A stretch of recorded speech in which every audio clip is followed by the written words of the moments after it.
Hello, in this video I'm gonna show you how we can enable and disable the tracking autofocus option in the camera on Samsung Galaxy S24 Ultra. To do so, first we need to open the the camera app, and then we need to go to the settings, obviously. So tap this gear icon in the top left corner.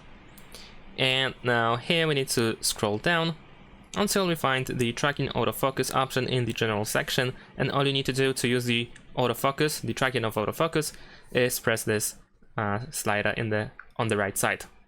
Now once you have the tracking enabled, then in order to track the autofocus, let's say I'm gonna use, whoops, I locked the device for a sec.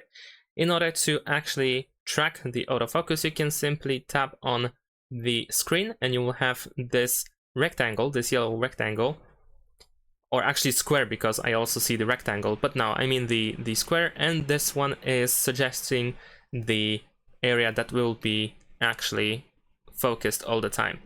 And that's pretty much it. Thanks for watching, leave a like and subscribe to my channel, and see you in my next videos. Bye.